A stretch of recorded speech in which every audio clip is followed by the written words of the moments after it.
Mi nombre es Mariana Pinzón, mi grupo está conformado por Natalia Herrera, Mónica Moncada y Sebastián Vargas. Bueno, nuestro tema habla principalmente sobre el feminismo, pero desde una postura donde se logra identificar una diferenciación de género. A lo largo de este video les lograremos explicar el proceso de todo esto.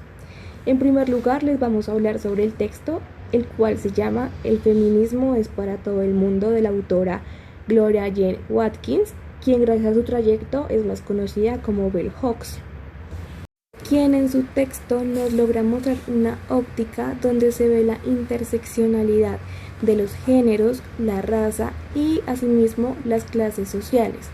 Con esto ella logra crear una estructura base para el sistema donde se logra identificar la opresión y asimismo la dominación que tienen las clases sociales principalmente mayores en la sociedad. Ella en su texto también nos muestra no una postura que normalmente están acostumbrados a mostrar, que es qué opina la mujer frente a esto, qué siente la mujer frente a esto. Por eso nuestro proyecto de investigación se basa en la identificación y diferenciación de los géneros. Es por eso que Bell Hooks nos ayuda a identificar la postura del hombre, en este caso sobre el feminismo, donde el hombre no tiene que necesariamente ser parte de grupos feministas, sino con un propósito personal puede aportar a esto, y es como la igualdad de género, intentando cambiar lo que históricamente se ha repetido referente al maltrato, a la exclusión, a ese poder de superioridad que históricamente los hombres han tenido frente a la mujer. Y es como el momento de la hora, de la actualidad, donde ellos pueden aportar sin necesariamente unirse a un grupo feminista, sino que desde afuera ellos pueden hacer muchos más porque este movimiento sea respetuoso y pues se parta de una igualdad de género, pero una igualdad de género equitativa, que es lo que nos hace ver Bell Hooks, una igualdad tanto de razas, religiones, culturas y asimismo donde tengan en cuenta la identidad de género y las clases sociales. Bueno, buenas tardes. El primer texto que vamos a desarrollar en nuestro estado del arte se llama La transgresión de la cultura patriarcal, el movimiento feminista de 1975 a 1995. Texto escrito por la doctora Doris Lamus. ¿Listo? Entonces, voy a hacer un pequeño recuento y también analizar la metodología usada por ella. La doctora Doris Lamus se ha encargado en múltiples ocasiones y en múltiples escenarios de desarrollar charlas feministas sobre el movimiento también de las mujeres, y pues es un texto que hace parte de una revista que se llama La Manzana de la Discordia. El texto fue publicado en 2009. La doctora Doris pretende realizar un análisis histórico, un recorrido histórico del movimiento feminista y de las mujeres. Entonces ella inicia desde los 70, más o menos, que fue donde surgió este movimiento, hasta el siglo, inicios del siglo XXI, que recordemos era el momento histórico donde ella estaba, 2009 aproximadamente. Entonces vamos a hacer un pequeño recuento. Todo esto obviamente aplicado a Colombia. En primer lugar, la doctora Doris presenta la década de los 70 como ese surgimiento de múltiples luchas, de múltiples quitadas de venda que se empiezan a presentar, y esto no solo a nivel Colombia, sino a nivel internacional. Recordemos que aproximadamente como desde 1960 en todo el mundo empieza a cuestionarse muchas cosas. Recordemos que el siglo XX fue de dos guerras mundiales, fue un siglo con mucha violencia, entonces todo eso empieza a hacer que las personas se replanteen escenarios y demás. Entonces es una década en la que se habla de muchas luchas. También no podemos dejar de lado que hay un tema violento.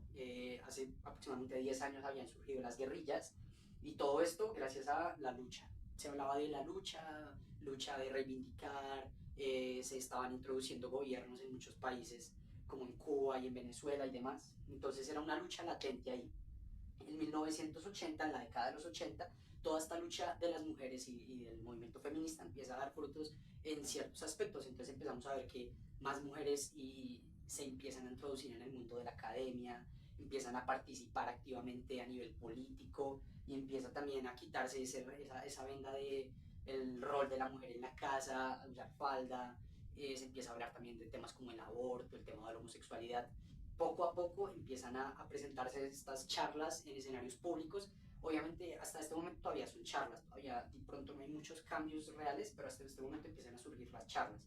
En la década de los 90 Recordemos que en Colombia fue una de las décadas más violentas que hemos tenido en el siglo XX, eh, liderada principalmente por carteles narcotraficantes. Hubo mucha violencia, mucha corrupción, muchos aspectos que hicieron replantear muchas cosas.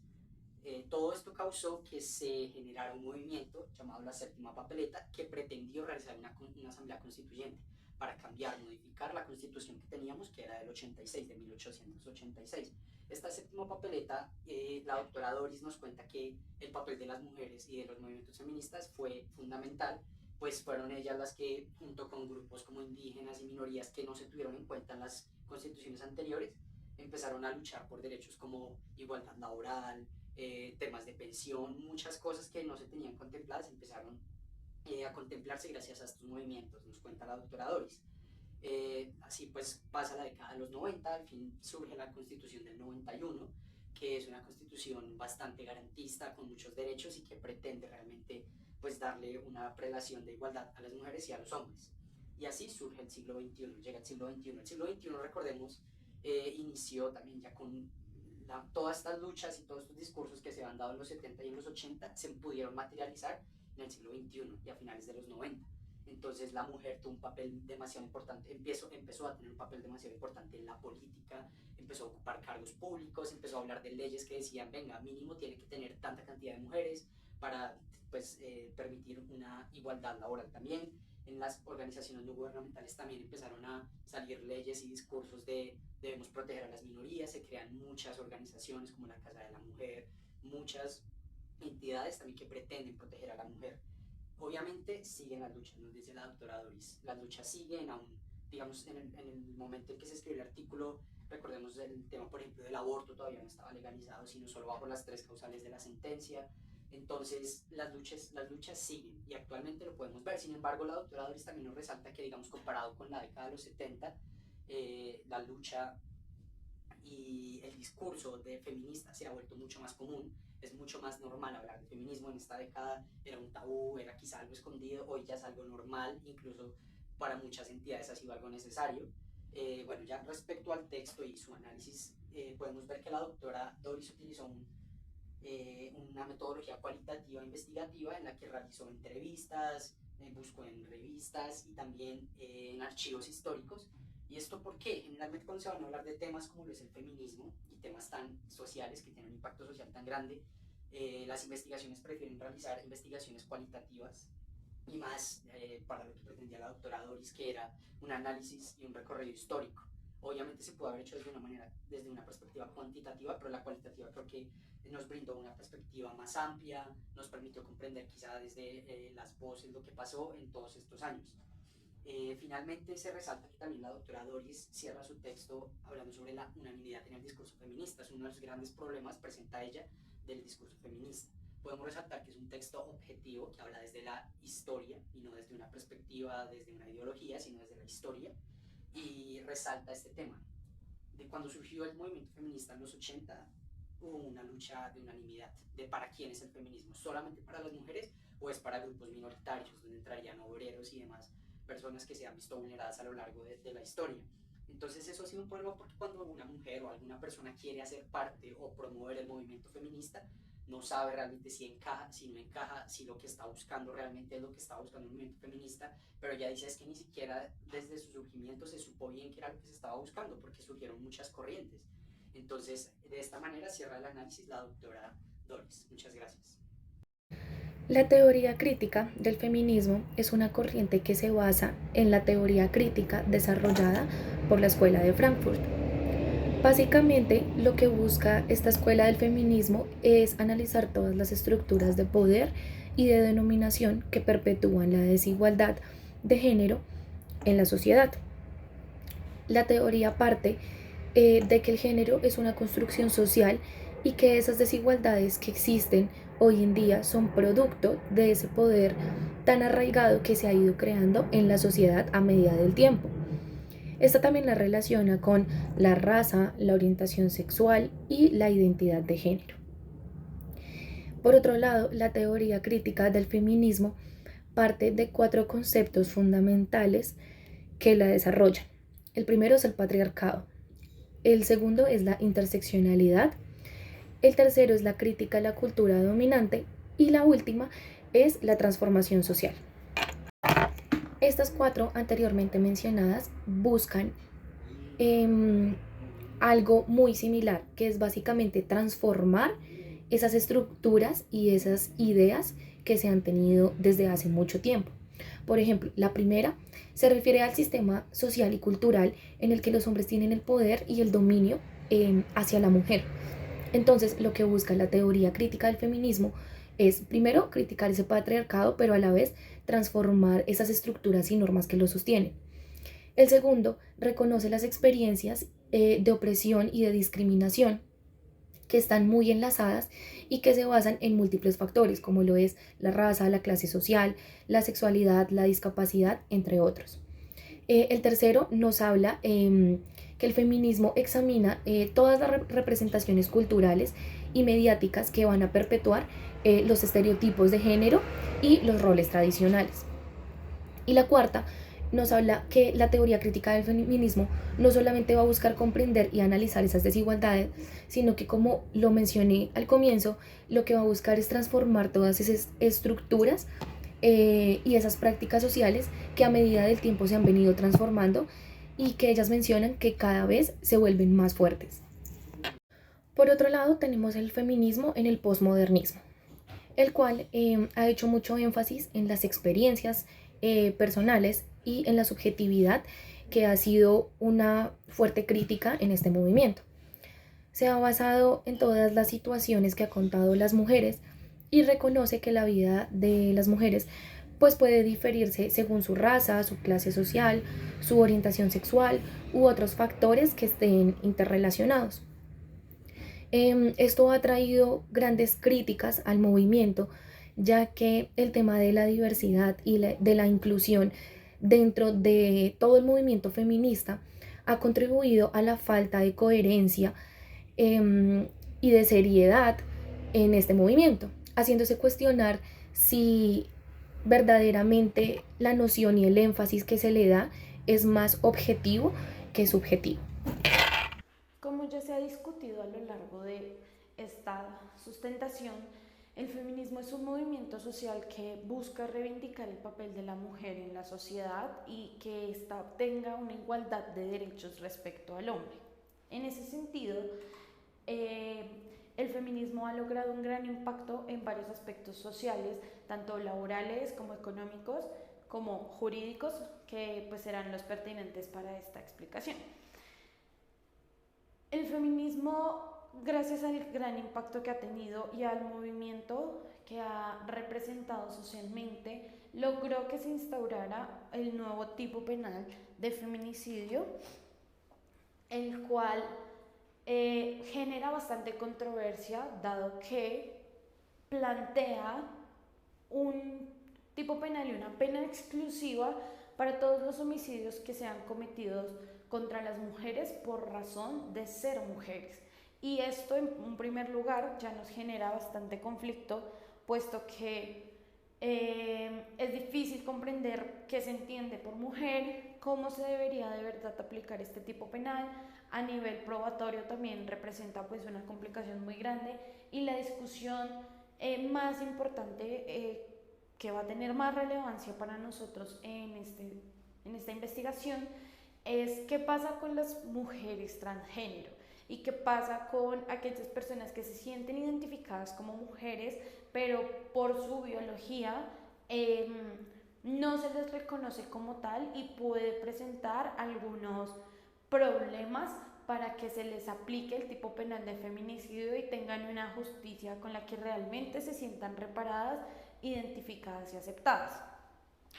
En ese sentido, uno de los textos que fue utilizado para la presente investigación es una investigación que nos muestra cómo el tipo penal de feminicidio está siendo aplicado por los jueces penales del circuito directamente en la ciudad de Barranquilla.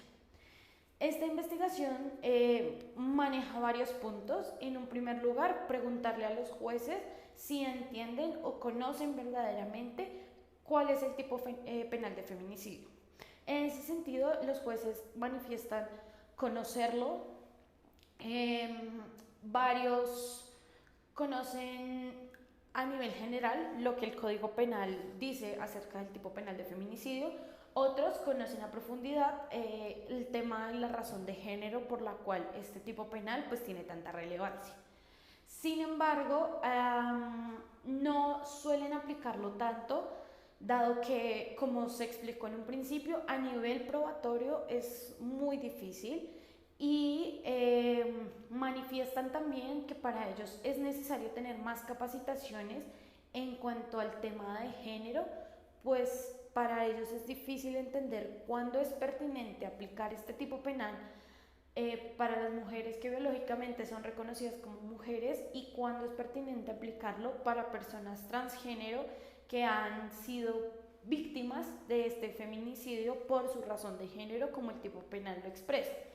En ese sentido, se puede concluir que si bien el tipo penal de feminicidio es importante para reivindicar el papel de las mujeres, no deja de ser conflictivo a la hora de legislar, dado que puede ser hasta excluyente con mujeres transgénero que están en ese proceso o se sienten completamente mujeres, y pues la justicia no puede ser un motivo de exclusión y no puede ignorar que son personas que también sufren de estos ciclos de violencia. Con la investigación que se leyó para llevar a cabo la presente investigación y esta sustentación, es posible evidenciar que la rama judicial necesita capacitar mejor a sus jueces en cuanto a temas de género y generar soluciones más efectivas para estas desigualdades sociales y lograr, como la Constitución lo plantea, una igualdad material. Bueno, en conclusión de nuestro estado del arte podemos analizar que todos los textos elegidos primero fueron escritos por mujeres, por autoras, fueron investigaciones realizadas por mujeres y todas utilizaron metodologías cualitativas. Esto se resalta teniendo en cuenta para la investigación, la propuesta de investigación que se propone y ver que ninguno de los textos elegidos partió de una metodología cuantitativa. También se resalta que dos de las autoras, la doctora Doris Lamus y Catalina Arreaza, junto con Arelen Tigner, llevaron a cabo la investigación por medio de archivos históricos. Entonces, en el caso de la doctora Doris, como lo vimos, lo analizó a partir de Colombia y las décadas, y en el caso de la doctora de Catalina Arreaza y junto con Arelen Tigner, lo analizaron a partir del posmodernismo. Si lo situamos en Colombia, también estamos en el posmodernismo. Sin embargo, la doctora Doris lo prefirió llevar así, de pronto por el público al que iba dirigido la investigación. Entonces se resalta esto. Por otro lado, también se resalta que varios textos, dos específicamente, se fueron por una corriente más ideológica que objetiva, como es el caso de la doctora Bell Hooks.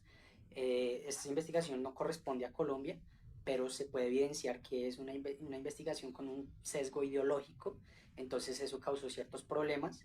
Y finalmente también se resalta que varios autores, específicamente tres, la doctora Doris, la doctora Bell y la doctora Dionora, señalan que el feminismo es un movimiento enfocado para todas las personas. La doctora Doris mencionaba en su recorrido histórico por Colombia que eso ha sido un problema a nivel histórico del feminismo y es la falta de unanimidad en el discurso. Entonces, y esto se evidencia en estas investigaciones, mientras unas iban por decir que el feminismo era para las mujeres, otras afirmaban que era para todas las personas que habían estado en una situación de vulnerabilidad. Entonces esto se resalta y es importante tenerlo en cuenta. Muchísimas gracias.